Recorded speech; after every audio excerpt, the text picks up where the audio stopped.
The Whitman family reunion was already buzzing when I pulled up to the vineyard estate in Sonoma, 30 minutes late, intentionally. At 33, I knew better than to arrive early just to be ignored. These reunions were always about the stars of the family, my older siblings and cousins, all Ivy-educated, corporate-polished, and endlessly adored by our parents. I stepped out of my rental in a sleek navy jumpsuit, understated but sharp, and walked through the rows of parked luxury cars toward the main veranda. "Lena, finally," my father called from the balcony, his tone clipped. "Everyone's inside already." I smiled tightly and gave him a brief wave.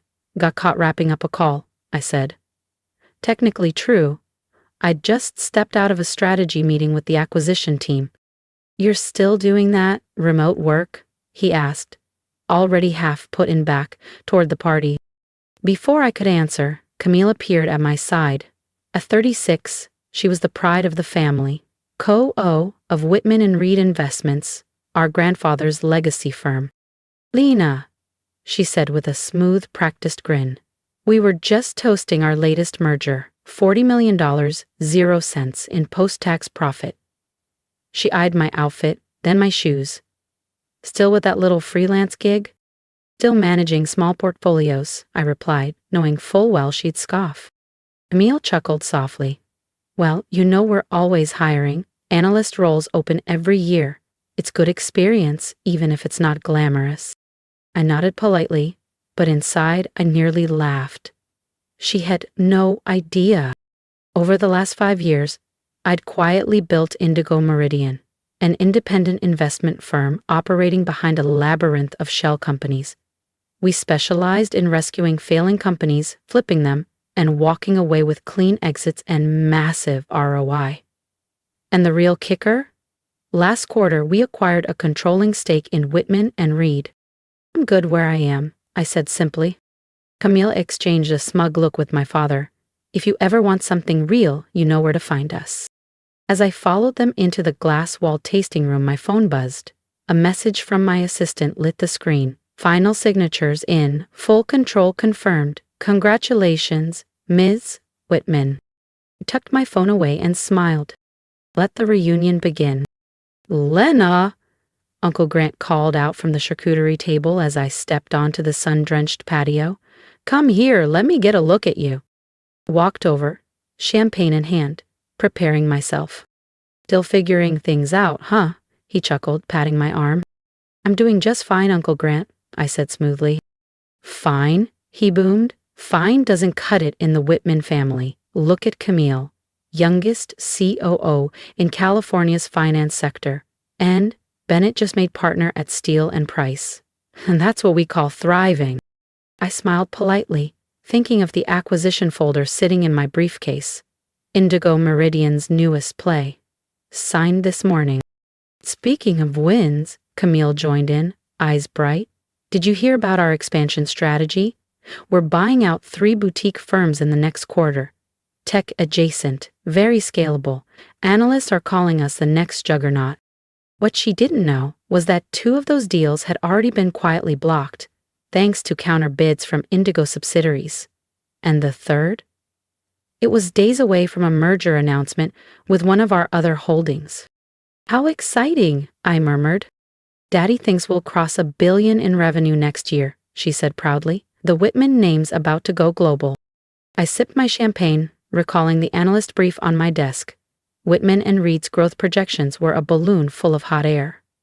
Over-leveraged, inflated, and teetering on fragile optimism.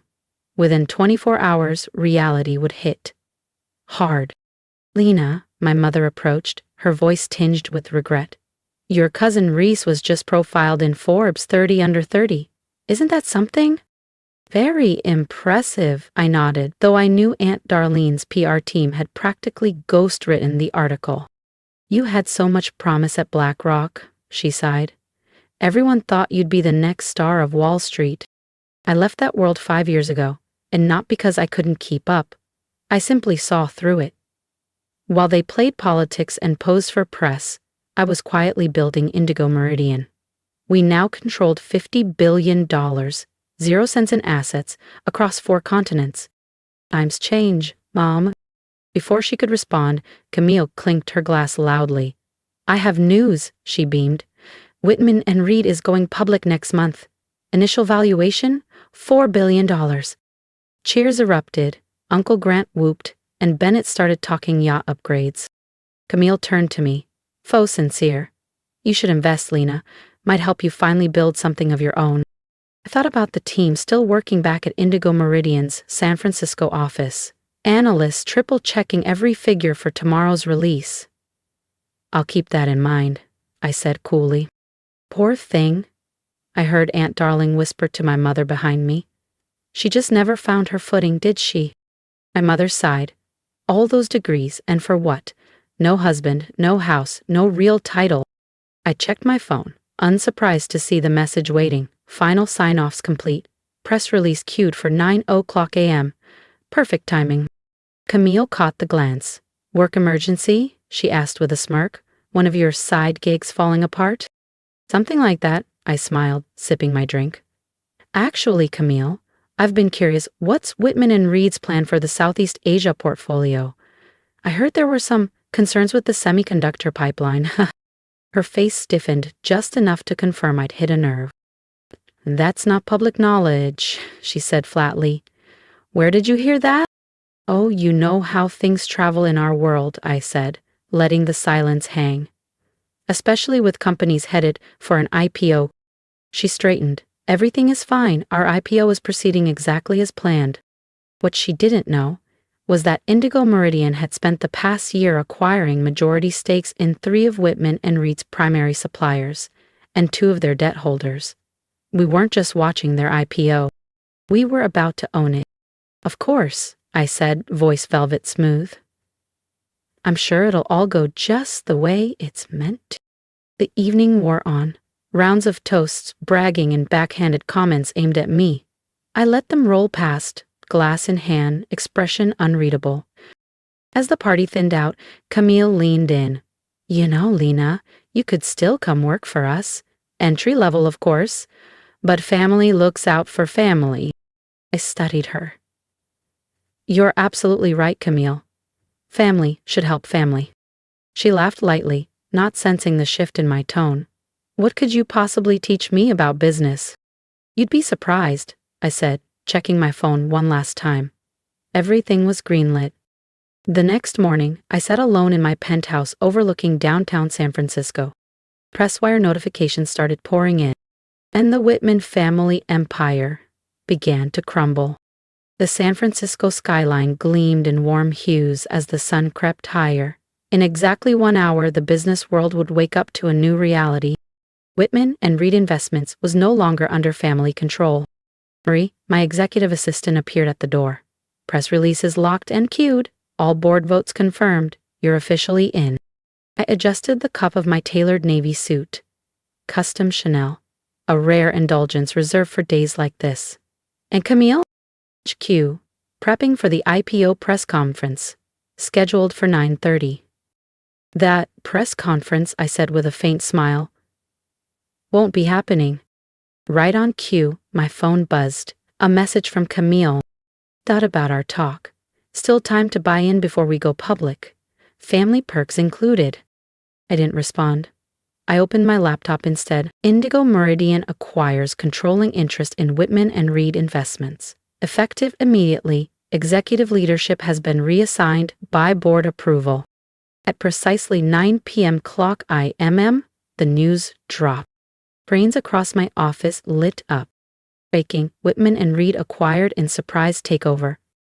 IPO plans dismantled as Indigo Meridian takes control. Mystery powerhouse strikes again. Indigo Meridian CEO revealed. My phone detonated with alerts, 7 missed calls from Camille, 10 from Uncle Grant. Even Bennett, the cocky new law partner, was trying to reach me. At 9:15, Mary returned. They're here, all of them, downstairs. I didn't even need to ask who. Send them up. Camille burst into the office first, her blazer askew, mascara streaked. What the hell did you do? She hissed. This is illegal. You can't do this. We're announcing our IPO today. Uncle Grant followed, face red, fists clenched. Where's the CEO of Indigo Meridian? I want to speak to them, now. Mom? Dad? I said softly. They stopped cold. You're speaking to her. Silence fell. Camille stared, her mouth opening, then closing again, speechless. Uncle Grant sank into the nearest chair, stunned. My mother clutched her pearls, eyes wide. Tates? Impossible, Camille whispered. I stood slowly, letting the weight of the moment settle. Is it? I said. Indigo Meridian, founded 5 years ago, now manages over $50 billion, 0 cents in global assets. I looked at them, calm and composed. And, as of this morning, it manages your legacy too. Known for executing strategic takeovers of inflated investment firms, I said, pacing slowly behind my desk. Ring any bells? You're? Bennett finally choked out, eyes wide. You're her. The one they call the ghost CEO. The phantom of finance. The very same, I confirmed, reaching for the leather folder beside me. Camille? I offered, extending it. Want to see the real numbers? Not the polished fiction you've been feeding investors? She snatched the folder with trembling fingers, flipping through pages dense with audited data and internal communications, her face drained of color. These are internal reports. These are confidential. How did... Your semiconductor play in Vietnam is collapsing, I said calmly. Your revenue forecasts for Asia were fabricated by a contractor you failed to vet. 3 of your VPs began offloading stock last quarter. Quietly. Camille opened her mouth, but I didn't let her speak. Should I continue? Uncle Grant finally found his voice. Now listen here, young lady. No, I said, sharp but cool. You listen. You built this illusion of the indestructible Whitman legacy, but it was just that, an illusion. I tapped a button on my desk. The wall of screens behind me flickered to life, cascading with graphs, audits, market data, all exposing the truth. The company's real valuation is under $1.8 billion, 0 cents. Your inflated IPO number was a fantasy kept alive by wishful thinking and media spin. And now, that IPO is dead. Camille collapsed into a chair, her posture unraveling with her pride. Why? She whispered. Why would you do this? To us. I gave a quiet laugh. To us? This is the family that laughed when I left BlackRock, that offered me internships while I was building a global empire. We were trying to help, my mother said weakly. No. You were trying to box me in, mold me into someone safe and small. I stepped forward, locking eyes with them. But success isn't about fitting into your world, it's about creating mine. Uncle Grant narrowed his eyes. So this is revenge? This is business, I said. Indigo Meridian acquires underleveraged, overhyped firms and turns them into something real. That your firm happens to share my last name? That's just irony. Bennett straightened his tie. The board won't allow it. They already did, I replied evenly. Check your phones, I said calmly. Right on cue. A chorus of vibrations filled the room as their devices lit up with breaking news. Financial alerts. Market analysts. Live stock trackers. Whitman and Reed Investments was tanking. Fast. Camille looked up, her mascara smeared and eyes wide with disbelief. You've destroyed everything? No, I said, firm but even. I've saved you from yourselves. Indigo Meridian specializes in turning around over-leveraged, legacy-bound firms like yours. In 6 months, Whitman and Reed will be stronger than it's been in a decade. Just not under Whitman leadership. And what happens to us? My mother asked, voice low and uncertain. I pressed another button. The screens shifted again, this time showing contracts, valuations, transition plans. You will all receive fair market compensation for your shares. Current executives will be offered generous severance. Then I gave the smallest smile. And if anyone's looking to rebuild from the ground up, I might have a few entry-level openings, just a foot in the door. The silence that followed was suffocating. Camille stood abruptly, smoothing her wrinkled blouse and pushing past Bennett. "You won't get away with this." I leaned back into my chair. "I already have." They trickled out one by one, Bennett already dialing his firm, Uncle Grant guiding a hollow-eyed Camille toward the elevator. My mother lingered at the doorway. "All this time," she murmured, "you were building this empire?" I nodded. "While you were busy being embarrassed by my so-called consulting work." She looked down, defeated. "I don't even know who you are anymore." "No," I said softly, "you never did." After they were gone, I walked to the floor-to-ceiling window. The city below buzzed with energy, just like my company now did with purpose. Marie stepped in with fresh coffee. "Security badges deactivated. Transition teams are already moving into Whitman and Reed HQ. "In the press?" I asked. "Half the financial world wants to know who the phantom CEO is. Some already suspect the family connection." I smiled. "Let them wonder. My work will speak louder than any press release." My phone buzzed again, a final message from Camille. "I hope you're happy. You've torn this family apart." I replied simply, "No, Camille. I've just shown you what real success looks like." Over the following months, Indigo Meridian rebuilt everything they'd nearly destroyed. The stock price, after its initial drop, began to recover, then rise, fueled not by hype or last names, but by actual performance and transparency. And calling me down. I kept my word about the job offers. Bennett now works in Indigo Meridian's legal department. Entry level, of course. But he's learning fast. Camille declined hers, still too proud. But Uncle Grant surprised everyone by accepting a role as a senior advisor.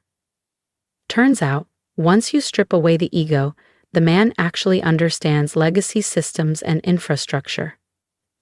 He's useful when he isn't trying to turn every meeting into a monologue. The next Whitman family reunion was held at the usual place, Aunt Darlene's vineyard estate in Napa. But the guest list was shorter.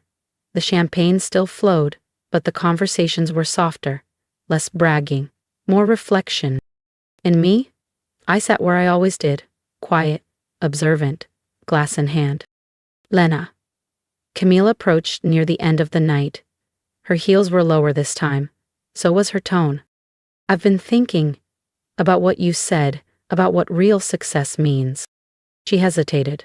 "That position you mentioned, is it still open?" I studied her for a moment. "Come by the office on Monday," I said. "We'll talk." Driving home through the hills that night, I thought about how the Whitmans had always defined success. Press coverage, tailored suits, and hollow pride.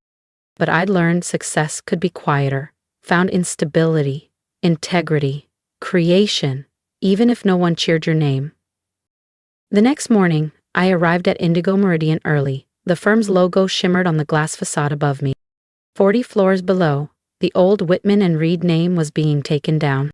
Marie handed me coffee. "Board meeting at 10.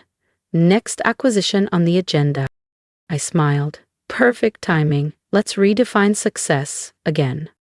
If you've ever been the quiet one in the room, the one overlooked, doubted, or dismissed, you know exactly how my story feels. I didn't speak louder to prove my worth. I built something that spoke for me. So if you've ever had to rise in silence, I'd love to hear your story in the comments. Tell me when you stopped explaining yourself and started building. Tell me what success looks like to you. And here's my advice. Don't wait for the world to recognize your value. Don't let family, friends, or titles define your ceiling. Sometimes the greatest moves are made without announcement, until the results make the noise for you. Oh, and if you've made it this far, you're clearly not here for surface-level stories. You're one of us, the builders, the quiet architects of something bigger. So stay close. I don't do motivational fluff. I share blueprints. Because next time they doubt you, I want you to be ready. With strategy, with clarity, with receipts. Subscribe if you're tired of the noise and ready to win smart, silent, and strong. Success isn't loud, but it's unforgettable when done right.